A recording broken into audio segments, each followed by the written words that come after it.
आज का ये वीडियो आप लोगों की कितनी मदद करने वाला है ना, ये मैं शब्दों में बयां नहीं कर सकता। ऐसे हिडन सीक्रेट्स लाए हो ना सीए फाइनल एएफएम के, जो कि आपके पक्का पक्का 30 नंबर तक बढ़ा जाएंगे। मैं आप लोगों को गारंटी कर रहा हूं सर। आज मैं आपको बताऊंगा how to score full marks in theory without studying much. बिना ज्यादा पढ़े आपको थ्योरी में फुल मार्क्स कैसे स्कोर करने, आईसीआई मार्क्स कैसे अलॉट करता है। पता है दो होते हैं, एक होता है सजेस्टेड आंसर जो कि स्टूडेंट्स को दिया जाता है, एक होता है मॉडल सोल्यूशन जो कि खाली वहां पे पेपर चेक करने वाले को दिया जाता है, उसके बारे में। फिर रूपी कन्वर्जन आपको कैसे करना है एग्जाम में, उसकी बहुत सारे लोगों को डाउट थे। पीवी फैक्टर को लेकर के आपको कैसे सब प्रेजेंट करना है वो। फिर लास्ट रिजॉर्ट प्लान क्या रहने वाले उन लोगों का जिनका अच्छे से प्रिपरेशन नहीं हो रखा, एग्जाम राइटिंग हैक्स जो कि आपके नंबर बढ़ाएंगे, और एंड में मैं आपको दे जाऊंगा कुछ प्रो टिप्स। देखो सब कुछ डिस्कस किया, थ्योरी क्वेश्चंस किस तरह के आएंगे, आपको किस तरीके से प्रिपरेशन करना है ताकि बिना पढ़े भी ज्यादा नंबर ले आओ, रूपी कन्वर्जन कैसे करना है, और सब कुछ मैंने मतलब एक एक चीज को इतना डीप में कन्वर्ट मतलब कवर कर रखा है ना कि आप लोगों के पक्का पक्का 30 नंबर तक बढ़ जाएंगे अगर आप लोगों ने ध्यान से इस चीज को फॉलो कर लिया ना। लेकिन ये सब आपको ऐसे ही थोड़ी मिलेगा यार। सब्सक्राइब करो ना चैनल को, अभी तक सब्सक्राइब क्यों नहीं करा है चैनल को, और फटाफट से वीडियो को क्या करो, लाइक करो यार, वीडियो को लाइक करो, मेरे को मोटिवेशन मिलता है। और कमिटमेंट कर दो कमेंट में that I will definitely score 70 plus in CA final AFM in May 2024। 70 plus का टारगेट रखेंगे ना तभी कुछ उखाड़ पाएंगे अपन। अगर अपन सोचेंगे 30-40 तो फिर नहीं होने वाला है कुछ भी। अब देखो सर फटाफट से मैं आता हूं थ्योरी हैक्स। थ्योरी है ना अच्छे से नहीं हो रखी होती, बहुत सारे लोग समझ पे ही फोकस करने लग जाते हैं, तो थ्योरी अच्छे से नहीं होती। तो देखो बिना ज्यादा पढ़े भी आपको थ्योरी में मार्क्स आ सकते हैं। कैसे आ सकते हैं ना, पहले मैं आपको बता देता हूं। 4 टाइप्स ऑफ क्वेश्चंस होते हैं थ्योरी में, आपको 4 प्रकार के क्वेश्चन आएंगे। तो चारों प्रकार के क्वेश्चन को आपको टैकल कैसे करना है देखो बड़े ध्यान से। टाइप 1 क्वेश्चन वो होगा जिसमें है ना पॉइंट्स विथ हेडिंग्स होंगे, यानी कि क्या होगा ना, इसका आंसर क्या होगा ना, देखो एक हेडिंग होगी उसमें एक्सप्लेनेशन होगा 3 से 4 लाइन का, फिर दूसरी हेडिंग होगी उसमें एक्सप्लेनेशन होगा 3 से 4 लाइन का, फिर तीसरी हेडिंग होगी उसमें एक्सप्लेनेशन होगा 3 से 4 लाइन का, चौथी हेडिंग होगी इसमें एक्सप्लेनेशन होगा 3 से 4 लाइन का। यानी कि हेडिंग होगी और उसके अंदर एक्सप्लेनेशन होंगे 3 से 4 लाइनों के अंदर, मतलब उसके। ठीक है, अब उसमें आपको क्या करना है ना, हेडिंग्स आपको एग्जैक्ट रिमेंबर करनी पड़ेगी वर्ड टू वर्ड।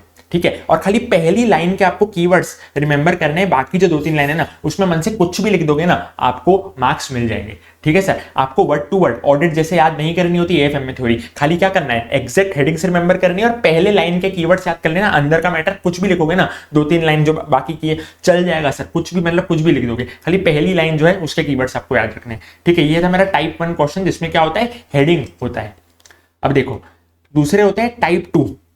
ये क्या होता है ना, पैराग्राफ में इसके आंसर होते हैं। तो 7 से 8 लाइनों का पैराग्राफ होता है। ठीक है, इसमें आपको खाली पहली 2 लाइनों के कीवर्ड याद रखने हैं, बाकी 5-6 लाइन आप कुछ भी लिखोगे ना आपको मार्क्स मिल जाएंगे। जो एग्जामिनर होता है वो पहली 1-2 लाइन देख के ही आपको मार्क्स देता है, वो थ्योरी के आंसर पूरे नहीं पढ़ता है। ठीक है, उसको इतना टाइम नहीं होता क्योंकि उसको बहुत सारी कॉपीज चेक करनी होती है। तो आपको इस तरीके से ही करना है और सब कुछ करना पॉसिबल भी नहीं है। आप इतना करोगे ना आपका उद्धार हो जाएगा, मैं आपको गारंटी के साथ बोल रहा हूँ। अगर 4 मार्क की थ्योरी का क्वेश्चन है ना तो 3 में से 3 मार्क तो आपको पक्का मिल जाएंगे अगर आप ऐसा कर रहे हो ना सर, और 4 में से 4 भी मिलेंगे। ठीक है, 4 में से 3 तो मैं मिनिमम बोल रहा हूं, लेकिन 4 में से 4 भी मिलेंगे अगर आप लोगों ने फॉलो कर लेना। खाली ऊपर का उसको एग्जैक्ट दिखा देना, अंदर का ओन लैंग्वेज में लिखोगे चल जाएगा सर। ठीक है, तो पहला क्या था कि हेडिंग्स वाले थे और अंदर एक्सप्लेनेशन था। दूसरा क्या था, पैराग्राफ वाले आंसर्स थे। तीसरा क्या है कि हेडिंग होती नहीं है, खाली अंदर एक्सप्लेनेशन होते हैं। देखो ये 1 2 3 4 करके 4 पॉइंट है जिसमें हेडिंग्स कुछ भी नहीं है। तो यहाँ पे भी खाली आपको पहली लाइन के कीवर्ड्स याद रखने हैं, अंदर कि नीचे की 2-3 लाइन कुछ भी लिखोगे ना चले जाएगा, लेकिन पहली जो लाइन है ना वो आपको कीवर्ड्स दिखा देने, अंदर का बाकी के 2-3 लाइन चल जाएंगे। फिर देखो टाइप नंबर 4 के क्वेश्चन कैसे होते हैं ना,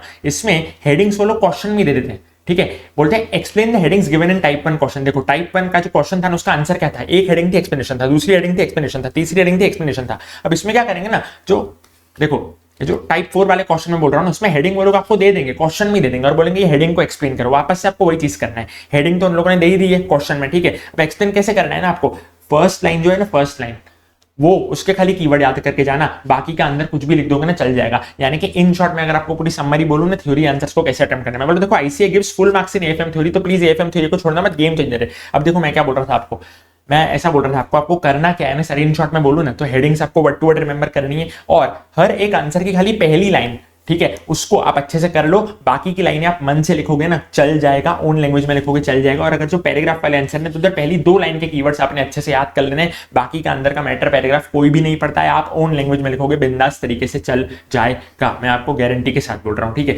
ये थी मेरी पहली बात थ्योरी अटेम्प्ट करने को लेकर के। दूसरा होता है सब कैलकुलेशन। ठीक है, अभी ये सब कैलकुलेशन दिखाने के कोई मार्क्स नहीं होते, कैलकुलेटर पे करोगे तो चल जाएगा। ये सब कैलकुलेशन क्या होता है, let me show you.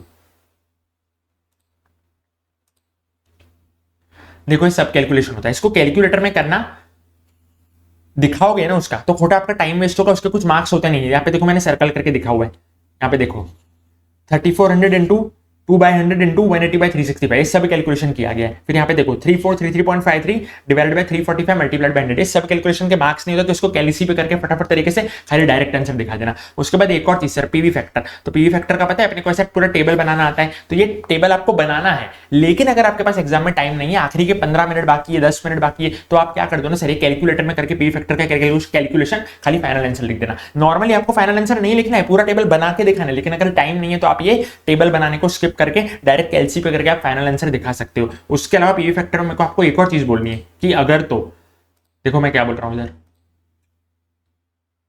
PV factor में मैं आपको क्या बोल रहा हूं, अगर तो क्वेश्चन में स्पेसिफाई है ना कि 3 डेसिमल में आपको लेना है पीवी फैक्टर, 4 डेसिमल में लेना है, 5 डेसिमल में लेना है, तो वही वाली चीज फॉलो करनी पड़ेगी। फिर अगर आप वो चीज फॉलो नहीं करोगे तो आईसीएम मार्क्स नहीं देगा। क्वेश्चन में बोला है कि 3 डेसिमल है, आप करके आओगे 6 डेसिमल, आप करके आओगे 2 डेसिमल, आप करके आओगे 5 डेसिमल, आपको मार्क्स नहीं मिलेंगे। जो क्वेश्चन में बोला उसको फॉलो करना पड़ेगा। और मान लो क्वेश्चन में उन लोगों ने पीवी फैक्टर निकाल के दिया हुआ है, तो भले गलत निकाल के दिया हुआ है तो भी वही लेना है, आपको अपना दिमाग नहीं लगाना है प्लीज, ठीक है। ये चीज आपने अच्छी तरीके से कर लेना है। उसके बाद रुपी का कन्वर्जन, प्लीज वीडियो पसंद आ रही हो तो लाइक कर देना। रुपी के कन्वर्जन के बारे में बात करता हूं आप लोगों से। अगर क्वेश्चन में रुपी में हो ना फिगर, तो आपको आंसर में रुपी में ही कैलकुलेशन दिखाना है। Rupees in 1000, rupees in lakhs, rupees in crore में नहीं दिखा सकते, मार्क्स नहीं मिलेंगे, आपका मोए मोए हो जाएगा, ठीक है।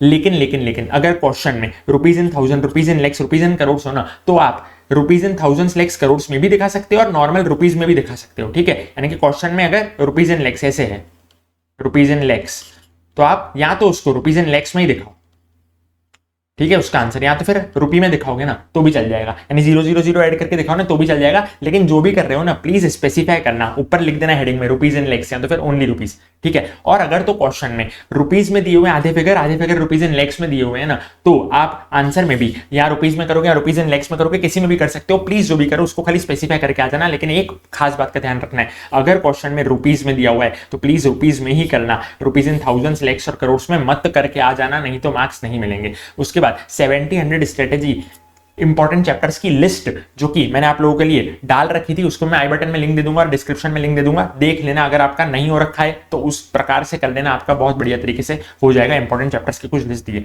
उसके बाद लास्ट रिजॉर्ट प्लान 4 मई के मॉर्निंग को फॉलो करना है, आज आपने फॉलो नहीं करना है। देखो जो चैप्टर आपके छूट रहे हो ना, मैं बोल रहा हूँ आपको आपका प्रिलिमिनरी प्लान ही फॉलो करना है, जो कि आप कर रहे हो उसको बदलना नहीं है। लेकिन आप कोई चैप्टर छोड़ने वाले हो, आपको लग रहा है कि यार छोड़ यार ये चैप्टर तो मेरे से नहीं होने वाला, तो खाली इतना कर लेना सफिशिएंट है, ठीक है। लेकिन अगर आप हो सके तो सारे क्वेश्चन करना, लेकिन अगर एकदम ही लग रहा है कि अब गिव अप करने का टाइम आ गया तो क्या करना है आपको, खाली और खाली टेस्ट नॉलेज के क्वेश्चन कर लेना, इलस्ट्रेशन के क्वेश्चन नहीं करोगे तो चलेगा 4 मई की मॉर्निंग को।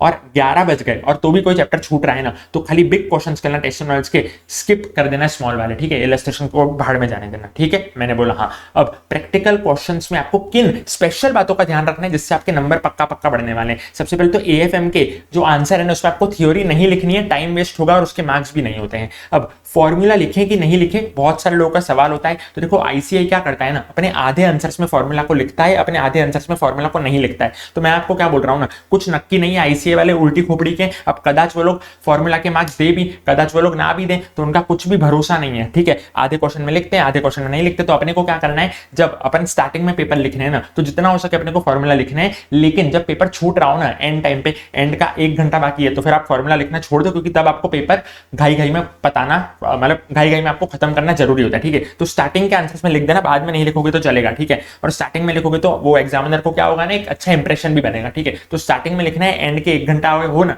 तो और 1 घंटा बचाओ तो इन शॉर्ट मैं बोल रहा हूं नहीं लिखना, ठीक है। फाइनल आंसर बॉक्स में लिख के आना है, तभी वो एग्जामिनर के नजर पे जाएगा। नहीं तो ये लोग मार्क्स देते ही नहीं है, सही आंसर होने के बावजूद इनके कभी कभी नजर से हट जाता है। तो जैसे कि 5 लाख है, तो देखो इधर 5 लाख को मैंने बॉक्स में लिखा है, ऐसा करना है। फिर पेन पेंसिल की कोई जरूरत नहीं है, ऐसा पर्टिकुलर्स, फिर ऐसा पेंसिल से लाइन बना के अमाउंट रुपीज लिखना मत, खाली मैं क्या बोल रहा हूँ रुपीज लिख देना। ऐसा अमाउंट शब्द भी मत लिखना, खाली रुपीज लिख के चालू हो जाना। और इधर पर्टिकुलर्स के ऊपर हेडिंग नहीं डालोगे ना, इसी पर्टिकुलर्स तो भी चलेगा, खाली पर्टिकुलर्स लिखना और रुपीज लिख के चालू हो जाना, ठीक है। मैंने बोला हाँ, अंदर का माल लिखना है, ऊपर पर्टिकुलर्स की हेडिंग नहीं डालोगे तो चल जाएगा। शॉर्ट फॉर्म यूज कर सकते हैं, इक्विटी शेयर्स के लिए देखो इक्यू शेयर्स हो गया, प्रेफरेंस शेयर्स के लिए पीआरईएफ हो गया। बिंदास तरीके से शॉर्ट फॉर्म यूज करो। सोल्यूशन आईसीआई के मेथड के हिसाब से होना चाहिए, वर्किंग नोट खुद के मेथड से करोगे तो चल जाएगा, उसके मार्क्स नहीं कटेंगे। वर्किंग नोट स्टार्टिंग में, मिडल में, एंड में कभी भी कर सकते हो, लेकिन वर्किंग नोट का क्रॉस रेफरेंस दे देना, यानी कि मेन सोल्यूशन में लिख देना refer working note 1, refer working note 2, खाली हवा में वर्किंग नोट बना के मत आ जाना।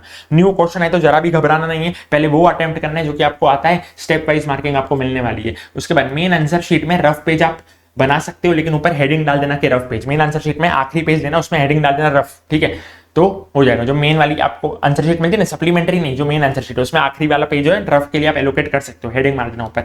अगर कुछ भी गलत हुआ है ना तो बिंदास तरीके से काटो, ऐसा नहीं है कि भैया एग्जामिनर को मतलब खराब इंप्रेशन पड़ेगा। हमारा गलत हुआ था तो हमने काट दिया, ठीक है, मैंने तो पहले पेज पे ही काट दिया था, पहला पेज ही मेरा पूरा गलत हो गया तो काट दिया, तो ऐसा कुछ गलत इंप्रेशन पड़ता नहीं, बिंदास काट देने का, ठीक है। अगर आपका गलत हो गया है तो टेंशन वेंशन लेने की जरूरत नहीं है। प्रो टिप्स, अगर एग्जाम में टाइम कम है ना तो पर्टिकुलर्स रफली लिख देना, और जो फिगर्स है ना वो क्लियरली दिखाना। मार्क्स फिगर्स के ही होते हैं, पर्टिकुलर्स कोई नहीं पढ़ता है, ठीक है। क्वेश्चन पेपर की साइड में जैसे ही 15 मिनट में आपको रीडिंग टाइम मिल रहा है ना, क्वेश्चन पेपर में वो जो भी पर्टिकुलर क्वेश्चन है उसके बाजू में आपको उसका फॉर्मूला लिखना है, स्टेप्स लिखने हैं जो आपके टीचर ने सिखाए होंगे ना, स्टेप 1, स्टेप 2, स्टेप 3, स्टेप 4, तो उसके स्टेप के नाम लिखने हैं। और थ्योरी जो है ना उसकी हेडिंग्स आपको लिख देनी है, आपको एग्जाम में बहुत ज्यादा काम करेगा, ठीक है। प्लीज वीडियो को लाइक करके मेरे को मोटिवेट कर दो, चैनल को सब्सक्राइब कर दो और कमिटमेंट कर जाओ कमेंट में that I will definitely score 70+ in CA final AFM. मिलते हैं नेक्स्ट वीडियो में, till then keep studying and keep learning, all the very best. फोड़ के आना कल एएफएम में, मजा आएगा एएफएम देने में।